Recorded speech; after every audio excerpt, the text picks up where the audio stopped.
You are listening to Insights from the Conference Board. Welcome to Insights. Thanks very much for joining us. I'm Mary Young, Principal Researcher from the Conference Board for Human Capital, and I'm going to be joined by my co-researcher for a new report, a new piece of research we've just completed on harnessing learning analytics to drive business results. So I'm going to just, Patty, would you just say hello and I'll introduce you? Absolutely. Hello, Mary. Pleasure to join you here for today's podcast. Yeah, Patty is a great partner with the Conference Board. She's authored a number of research reports for us in the whole area of human capital analytics and now learning analytics. And she and I have worked together on a number of reports. Patty may be known to you also because she and her husband, Jack, founded the ROI Institute, which has been around for decades and is really known to people in learning and development extremely well. But today she's here as my fellow researcher. So with that as an introduction, Patty, why don't we start this conversation about how companies can harness learning analytics to drive business results? Would you just give us a good, solid definition of what learning analytics is? Sure, you bet. So analytics is basically the analysis of data. So it's a process to transform data into insights or into usable, actionable information. And in terms of learning analytics, it is the application of analytics in the context of learning and development. So there are three phases that we go through. We have the assessment of needs, we have measurement, and then we have evaluation. So those people who have worked in the learning space a long time recognize those three phases. Assessment helps us determine the needs for a learning solution, and it begins with the assessment of the business needs. So what are the opportunities for the organization to make money, save money, avoid costs, do some greater good while it makes money, saves money, and avoid cost. And from there, we start assessing to determine what is happening or not happening on the job that if we changed it could help us improve those measures. And from there, we start looking at different solutions. And as we look at those different solutions, we consider what is it that people need to know that they don't know that would help position them or enable them to do what we want them to do to drive the business measures. And then how best can we deliver that content? What kind of program or process, and how do we deliver it so that people get the knowledge, skill, information, and insights that they need so they can do what we want them to do, so we can drive the business measures and ultimately achieve a payoff for the organization. And then we can also forecast the potential impact in ROI and the risk and rewards of implementing a solution. So that's one phase, and that's such a critical phase, and it's often a phase that we miss. But if we paid more attention to it and really leveraged analytics in that phase, I think the programming at large and our development of our people at large would be much better than it is today. The middle phase is measurement. So measurement is really about the quantification of the needs, and that's where you see your objectives for programs or the metrics that you're monitoring and hoping to improve. And then evaluation is the determination of whether or not you achieved your objectives. So there's where analytics comes into play as well. That's where we collect data from the participants. Is the content relevant? Are they acquiring the requisite knowledge, skill, and information? Are they becoming more capable to do what we want them to do? And then more importantly, are they actually changing behaviors as we want them to? And are those critical business measures improving? And are they improving enough so that we're overcoming the cost of the solution, which gets us to the ROI? So it's those three phases, assessment, measurement, evaluation, that we've really been addressing for many, many years in learning and development.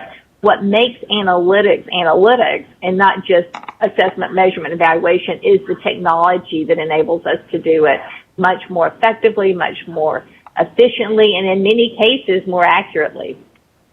So you're getting lots, of kinds of new insights.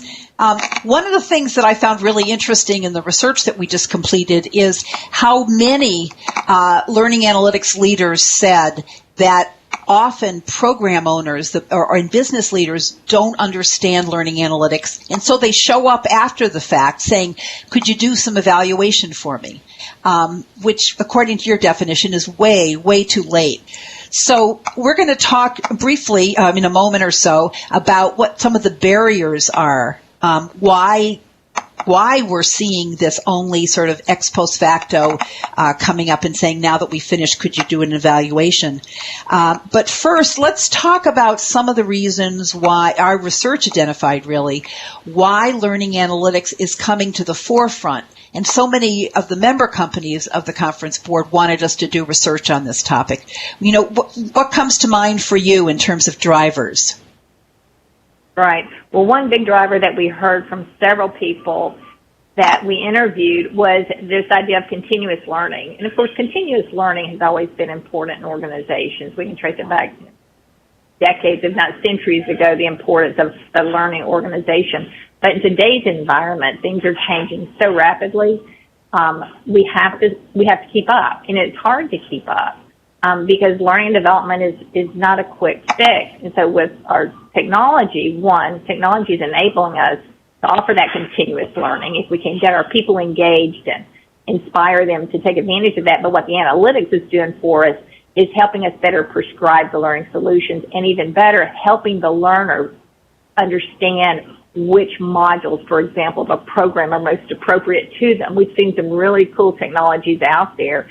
One technology that I was just introduced to this week at a conference is Area 9, where it's very adaptive. It's part of that adaptive learning technology, and people can go in there and they can test out of modules, and they go right to the information or the content that they need. So technology and analytics are really helping enable that continuous learning without bogging people down into structured programs and taking them off the job to do it. Another is just the growing use of data and analytics. This is just where we are. And so from a learning and development standpoint, we need to be in game. I mean, we need to be part of that mix. And there are many organizations, and we heard this from those people we interviewed, many organizations who are doing a robust job. And we've even observed where sometimes the learning analytics practice is more mature than the HR analytics practice. That's not always the case, but we did hear that from a couple of the people we interviewed with. So, we just need to take advantage of the technologies that are available to us and get comfortable with the data, not necessarily all becoming statisticians and mathematicians, but becoming comfortable with analytics and what it can do for us. Yeah. What did you hear? What was interesting to you? Yeah, that was interesting to hear. And you've already talked about technology, but I would just add technology is not only helping us collect data, but I mean, it's generating data that we never had before in real time. And then another, I think, driver that we learned about in our research is that leaders are expecting to increase their investments in learning. One study found that chief executives plan to increase their investments, 58% of senior executives plan to increase their investments in learning over the next 3 years.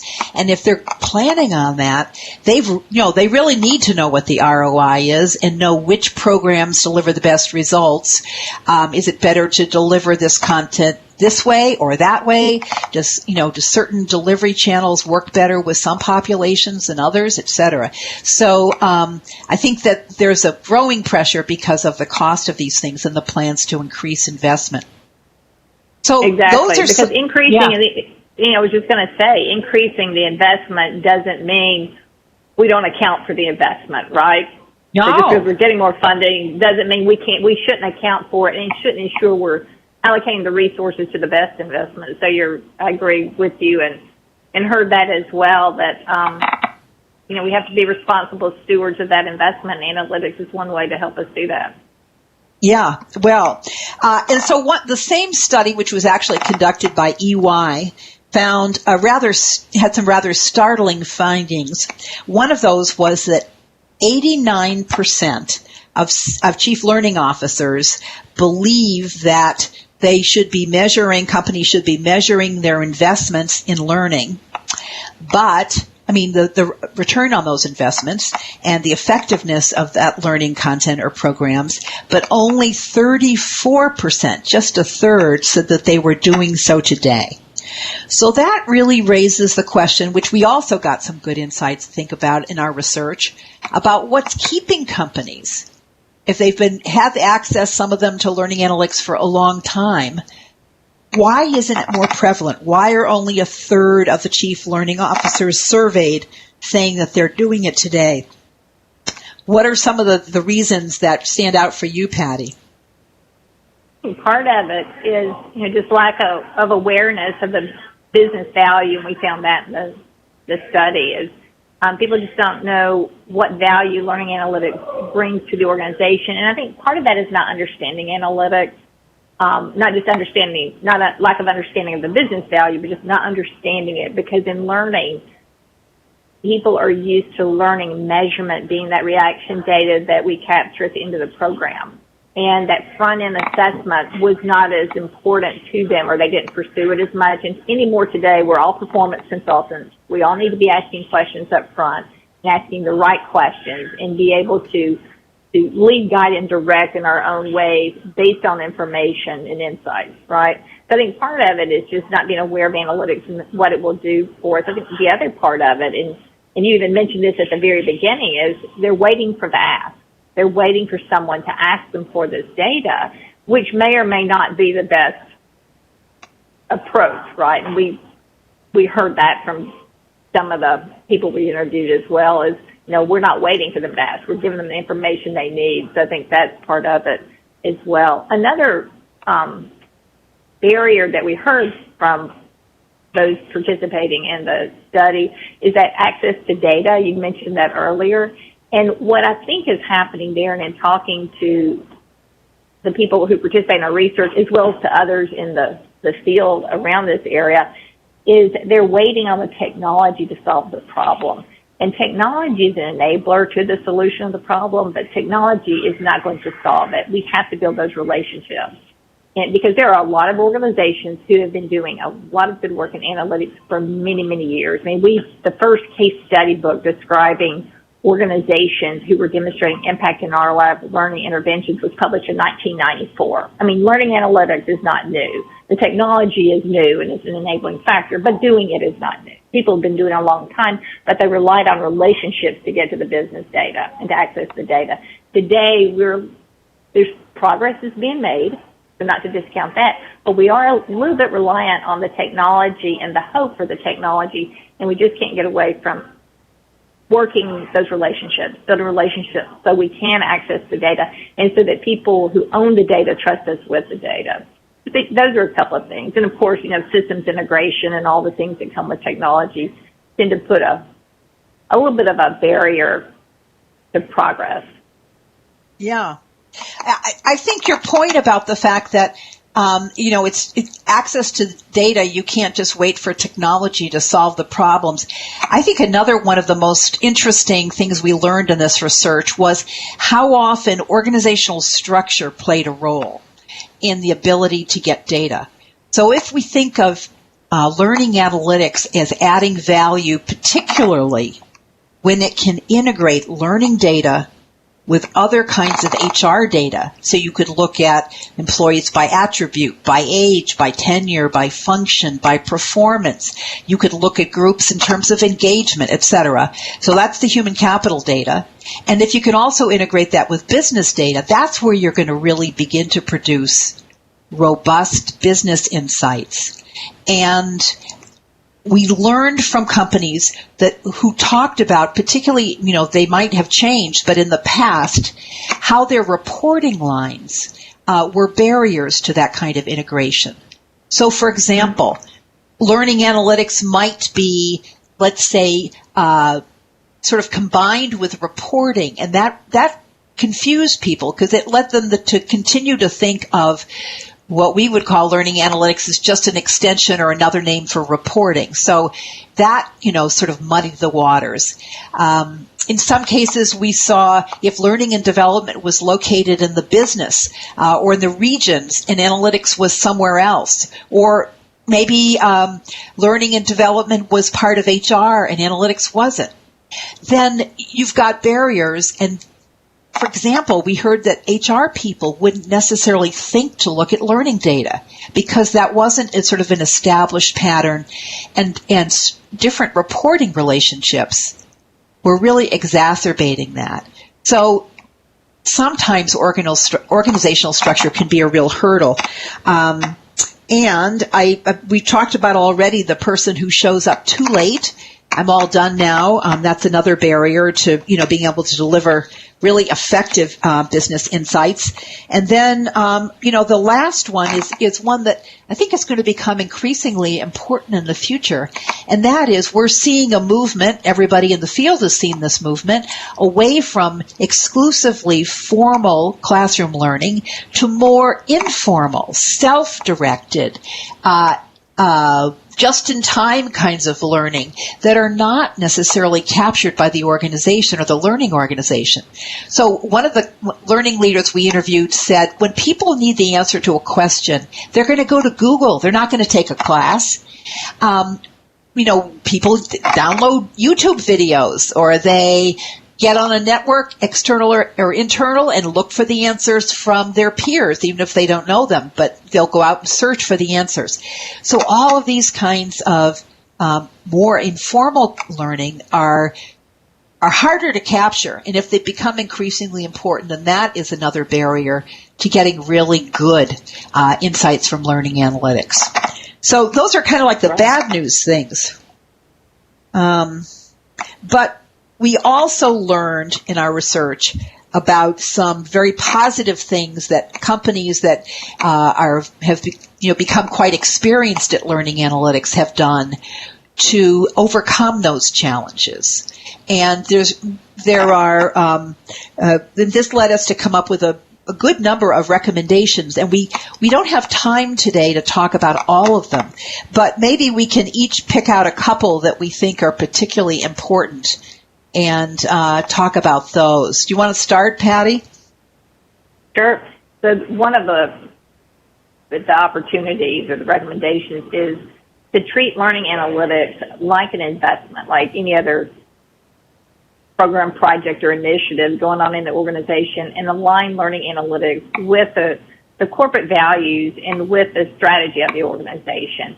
Think of it as an investment and get clear on the why. Why are you trying to do it? How is it going to help the organization make money, save money, avoid costs, or do some greater good? And what is it people need to do in order to make analytics work? And who is the audience? What do people need to know? And how can you present it so that they know what they need to know, so they can leverage the data and act on the data to drive the impact? So really looking at learning analytics as an investment. And in fact, for those organizations that have been doing analytics for quite some time, we have been asked to help them think through how do we show the ROI on our analytics practice. So you want to think of it in terms of not shiny object, not this thing we have to do, but it's truly an intervention. We're purposely attacking this issue because we know it's going to help the business and our people. The other thing, too, is in capabilities. And so we talk about lack of skill with analytics, and some people are fearful of the numbers. Invest in capability building, not just hardcore statistics and math. Not everyone needs to have that capability. We need people who can manage the coding experts. We need people who can manage the data scientists, but also building capability around business operations. For example, understanding the business so that we can become better business partners with the field, and then also building capability in change management, because that's part of analytics, right? You're leveraging data to create change and to drive change. And the last is really embrace this idea that we're all performance consultants. In the end, we have to be able to ask the right questions up front. Many people look at analytics as a metric. They say, well, what are the metrics? Well, it depends. What are the needs? What are the questions? And so being able to ask the questions and then find the answers through the analytics process. So those are some things that really stood out for me. So what did you hear, Mary? Well, I just got to add to the second thing you said about building capabilities, analytics capabilities. I think that that's true within HR and not just within learning. And we talked earlier about the kind of synergy between human capital or people or workforce analytics, whatever you want to call it, and learning analytics. And as you mentioned earlier, some companies said, actually learning the analytics is more developed than so I think it differs by company. But to your earlier point, data and analytics are becoming the way all decisions are made in the organization, and they're expected to be part of anybody's pitch or business case or whatever. So this is, the bar is been rising, and everybody's got to be able to meet that. So anyway, I think the capabilities are learning analytics and elsewhere, because learning analytics is dependent upon the quality of the data they can get from their colleagues. And that takes me to what I thought was really, you can tell I'm kind of into organizational structure here, but our interviews is what people talked about is a really important factor. And one of the things we saw was in some organizations, very good organizations, that learning analytics is, of course, closely allied with learning and development, but is now part of a broader workforce intelligence unit. And you can just see where that would foster data integration and learning from each other. I mean, one of the learning analytics leaders said, because I am now part of this organization, I can educate my counterparts in some of what's going on in learning, what the challenges are, so there's a lot of cross-fertilization. And so I think that's you would agree? Absolutely. Yep. Yeah. So structure, and then I would just add one more, and that is, I think companies have an opportunity to negotiate with their vendors and put some pressure on them for the quality of what they get as output in data and how they want it delivered. One of our companies in the study, this was the chief learning officer who talked about their use of MOOCs, and said that she was on the advisory board of the MOOCs because this gave her a great way to be able to negotiate and press. If the company recognized they had a new learning need, because she was on that advisory board, she could influence the MOOC providers to quickly come up with content. So I think there's a lot. Everybody wants this business, so companies should figure out what they want and how they want it, and work with their vendors, because the vendors are learning along with the learning analytics people, to meet the needs. So we've got just a couple minutes left, Patty, and you've been at this for a couple of decades. I come to this topic from human capital analytics. The learning analytics field was new to me. Let's talk briefly about where we see the field of learning analytics headed. What do you think is going to be happening in the next 5 years?